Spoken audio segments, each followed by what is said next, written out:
Hello' everyone, welcome to my blogs. এয়া আজি বগা কুৰ্তিটো পিন্ধি লৈছোঁ এইটো বতৰত, যিহেতু আজি আমাৰ স্কুলত প্ৰি ইণ্ডিপেণ্ডেঞ্চ ডে চেলিব্ৰেশ্যন হ'ব। এয়া আমাৰ প্ৰি ইণ্ডিপেণ্ডেঞ্চ ডেৰ ডেক'ৰেশ্যন।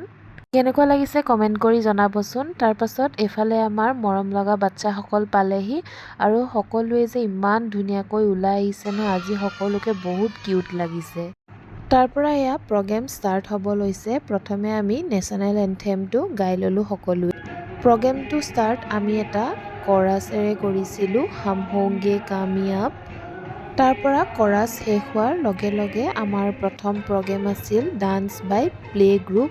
ইমান কিউট কিউট লাগিছে ন বাচ্চাসকলক। তাৰ পাছত আমাৰ ছেকেণ্ড ডেন্স আছিল নাৰ্চাৰী ছেকশ্যন এ, যিহেতু দুটা ছেকশ্যনকৈ ভগোৱা আছিলে। তাৰ পৰা ফাইনেলি আহি গ'ল মই শিকোৱা গ্ৰুপটো। তেওঁলোকে যিমানখিনি পাৰিছে কিন্তু নাচিছে দেই, মোৰ মানে দেখি বহুত বেছি ভাল লাগিছে। মই আগফালে নাচি দিছোঁ, তথাপিও যে চাই ইমান ধুনীয়াকৈ নাচিছে। I am really proud of my little kiddos. বহুত বেছি কিউট লাগিছে ন। তাৰ পাছত আহিল আমাৰ লাষ্ট গ্ৰুপ জুনিয়ৰ কেজি।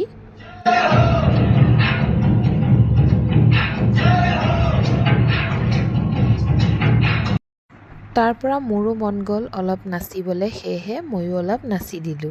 যিহেতু বাচ্চাসকলক প্ৰেক্টিছ কৰাই আছিলোঁ, মোৰো মনত হৈয়ে গৈছিলে, সেয়েহে সেই গানটোতে ময়ো এপাক নাচি দিলোঁ।